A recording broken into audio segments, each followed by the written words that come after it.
Hello everyone, welcome back to my daily cooking vlogs. ಇವತ್ತಿನ ವಿಡಿಯೋದಲ್ಲಿ ಹೋಳಿಗೆ ಸಾರು ಯಾವ ರೀತಿ ಮಾಡೋದು ಅಂತ ಹೇಳ್ಕೊಡ್ತೀನಿ.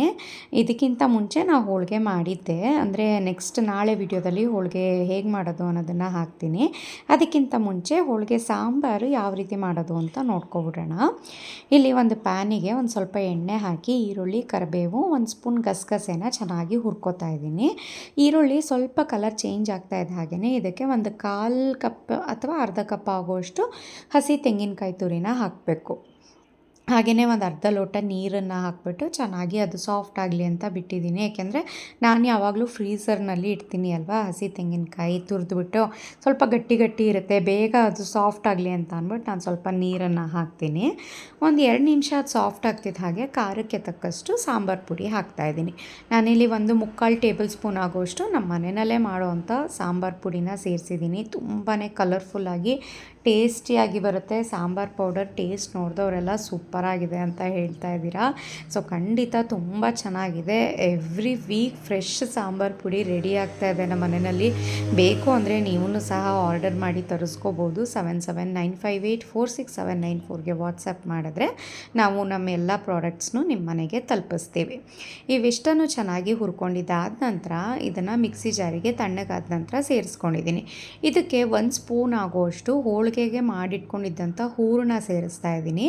ಹಾಗೆಯೇ ಪ್ಯಾನ್ಗೆ ಫ್ರೈ ಮಾಡಿಟ್ಕೊಂಡಿದ್ದಂಥ ಪ್ಯಾನ್ಗೆ ನಾನು ಸ್ವಲ್ಪ ನೀರನ್ನು ಹಾಕಿಬಿಟ್ಟು ನುಣ್ಣದಾಗಿ ರುಬ್ಬೋದಕ್ಕೆ ಎಷ್ಟು ಅವಶ್ಯಕತೆ ಇದೆಯೋ ಅಷ್ಟು ನೀರನ್ನು ಇದಕ್ಕೆ ಹಾಕಿ ರುಬ್ಬಿಟ್ಕೋಬೇಕು ನುಣ್ಣದಾಗಿ.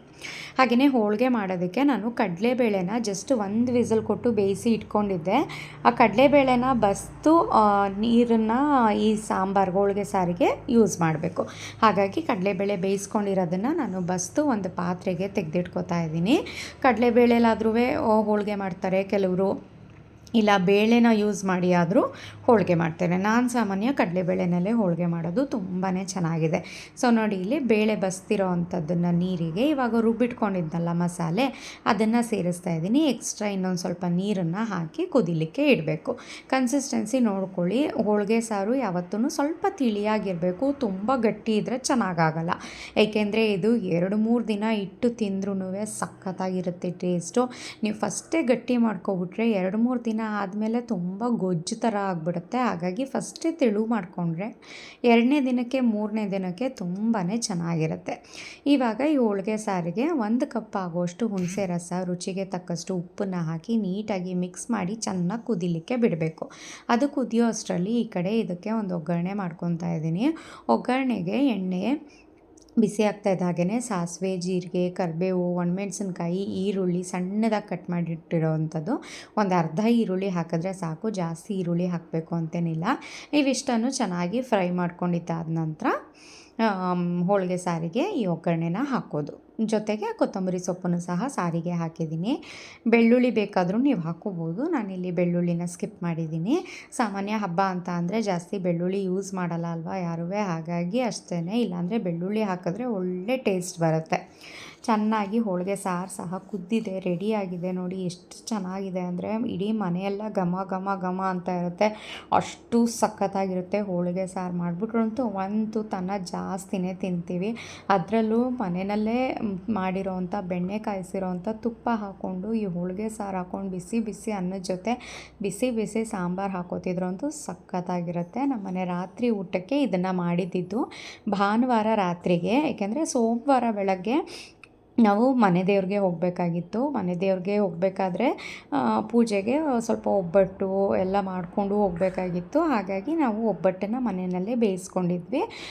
ಒಬ್ಬಟ್ಟನ್ನು ನಾವು ಅಂದರೆ ಏನು ಮಡಿಯಾಗಿ ತೊಗೊಂಡು ಹೋಗಬೇಕಲ್ವ ದೇವಸ್ಥಾನಕ್ಕೆ ಹೋಗಬೇಕು ಅಂತ ಅಂದಾಗ, ನಾವು ಬೆಳಗ್ಗೆ ಒಂದು 8 ಗಂಟೆ ಹಾಗೇ ಹೋಗಬೇಕಾಗಿತ್ತು. ಬೆಳಗ್ಗೆ ಎದ್ದು ಮಾಡ್ಕೊಳಕ್ಕಾಗಲ್ಲ ಅಂತ ಹಿಂದಿನ ದಿನವೇ ರೆಡಿ ಮಾಡಿಟ್ಕೊಂಡಿದ್ದಿದ್ದು. ಹೋಳಿಗೆ ಸಾರೇನು ತೊಗೊಂಡು ಹೋಗ್ತಾ ಇರಲಿಲ್ಲ. ಹಾಗಾಗಿ ಸಾಂಬಾರನ್ನ ನಾವು ತಿನ್ಕೊಂಡ್ವಿ. ಊಟ ಎಲ್ಲ ಮುಗ್ದಿದ್ದಾದ ನಂತರ ಹೋಳಿಗೆನೆಲ್ಲ ಬೇಯಿಸಿ ಇಟ್ಕೊಂಡಿದ್ದಾಯಿತು. ಆ ವಿಡಿಯೋನ ನಾನು ನೆಕ್ಸ್ಟ್ ಹೋಳಿಗೆ ಯಾವ ರೀತಿ ಮಾಡೋದು ಅನ್ನೋದನ್ನು ನೆಕ್ಸ್ಟ್ ವಿಡಿಯೋದಲ್ಲಿ ನಾನು ತೋರಿಸ್ತೀನಿ. ಸೊ ಇವಾಗ ಸೋಮವಾರ ಬೆಳಗ್ಗೆ ಮನೆ ದೇವ್ರಿಗೆ ಹೋಗಬೇಕಿತ್ತು ಅಲ್ವಾ, ಹಾಗಾಗಿ ಮನೆಯಲ್ಲಿ ಫಸ್ಟ್ ಪೂಜೆ ಎಲ್ಲ ಮುಗಿಸ್ಕೊಂಡು ಬೆಳಗ್ಗೆ ಎದ್ದು ತಿಂಡಿಗೆ ಪಲಾವು ಮತ್ತು ಮೊಸರನ್ನ ದೇವ್ರ ನೈವೇದ್ಯಕ್ಕೆ ಎಲ್ಲನೂ ಅಲ್ಲಿಂದನೇ ಮಾಡಿಕೊಂಡು ಬಂದು ಇಲ್ಲಿ ಪೂಜೆನ ನೆಮ್ಮದಿಯಾಗಿ ಏನು ಮುಗಿಸ್ಕೊಂಡು ಅಲ್ಲೇ ತಿಂಡಿ ಎಲ್ಲ ತಿಂದ್ಕೊಂಡ್ವಿ. ತುಂಬಾ ಚೆನ್ನಾಗಿ ಅನ್ನಿಸ್ತು. ಸುಮಾರು ತಿಂಗಳುಗಳಿಂದ ಅಂದ್ಕೊಂಡಿದ್ವಿ ಮನೆಗೂ ದೇವರಿಗೆ ಹೋಗಿ ಪೂಜೆ ಮಾಡಿಸ್ಕೊಂಡು ಬರಬೇಕು ಅಂತ. ಟೈಮೇ ಆಗ್ತಾ ಇರಲಿಲ್ಲ. ಹಾಗಾಗಿ ಇವತ್ತು ರಜನೂ ಸಹ ಇತ್ತು. ಸೊ ಇವತ್ತು ಕಾಲ ಕೂಡಿ ಬಂತು. ನಮ್ಮ ಮನೆ ದೇವರಿರೋದು ಅರ್ಕಲ್ಗೂಡು ತಾಲೂಕು ಒಂದು ಹಳ್ಳಿನಲ್ಲಿ. ಏರಿ ಮೇಲಿರೋದ್ರಿಂದ ಇದನ್ನು ಏರಿಲಿಂಗೇಶ್ವರ ಅಂತ ಹೇಳ್ತಾರೆ. ಸೊ ತುಂಬಾ ಕಾಮಾಗಿ ತುಂಬಾ ಪೀಸ್ಫುಲ್ಲಾಗಿ ಇರೋವಂಥ ಜಾಗ. ತುಂಬಾ ಚೆನ್ನಾಗಿದೆ. ನಮಗೆ ಅಲ್ಲಿ ಹೋಗಿ ಪೂಜೆ ಮಾಡಿ ಊಟ ಮಾಡೋದ್ರಂತೂ ಎಷ್ಟು ನೆಮ್ಮದಿ ಅನಿಸುತ್ತೆ ಅಂದರೆ, ಸೊ ನೋಡಿ ಇಲ್ಲಿ ಕೊನೆಗೆ ದೇವ್ರಿಗೆ ಪೂಜೆ ಎಲ್ಲ ಆದ ನಂತರ ಮನೆಯಲ್ಲೇ ಮಾಡಿಟ್ಕೊಂಡು ಹೋಗಿದ್ದಂಥ ಒಬ್ಬಟ್ಟು, ಹಾಗೆಯೇ ಪಲಾವು, ಮೊಸರನ್ನ ಎಲ್ಲನೂ ಸಹ ದೇವರಿಗೆ ನೈವೇದ್ಯಕ್ಕಿಟ್ಟು ಆಮೇಲೆ ನಾವಿಲ್ಲಿ ತಿಂಡಿ ತಿನ್ಕೊಂಡು ಬಂದ್ವಿ. ತಿಂಡಿ ತಿನ್ನೋ ಅಷ್ಟರಲ್ಲೇ ಒಂದು 12-12:30 ಆಗೋಗಿತ್ತು. ಎಲ್ಲ ಹೊಟ್ಟೆ ಹಸ್ದೋಗಿತ್ತು ತುಂಬ. ಮನೆಯಲ್ಲಿ ಉಪ್ಪು ಸರಿಗಿದೆಯಾ, ಖಾರ ಸರಿಗಿದೆಯಾ ಅಂತೆಲ್ಲ ಟೇಸ್ಟ್ ನೋಡ್ತೀವಿ. ಆದರೆ ಆವತ್ತಿನ ದಿನ ಯಾವುದೂ ಬಾಯಿಗೆ ಹಾಕಿರಲಿಲ್ಲ. ಆದರೆ ಎಷ್ಟು ಟೇಸ್ಟಿಯಾಗಿತ್ತು ಗೊತ್ತಾ, ತುಂಬಾ ಸಖತ್ತಾಗಿತ್ತು ಟೇಸ್ಟ್ ಮಾತ್ರ. ತಿಂಡಿ ತಿನ್ನೋದಕ್ಕಿಂತ ಮುಂಚೆ ಹೊಟ್ಟೆ ಹಸ್ದೋಗಿತ್ತು ಅಂತ ಈಡ್ಕಾಯಿ ಹೊಡೆದಿದ್ದ ಕಾಯಿನೇ ಎಲ್ಲರೂ ತಿಂತಾ ಕೂತಿದ್ವಿ ಅಲ್ಲಿ.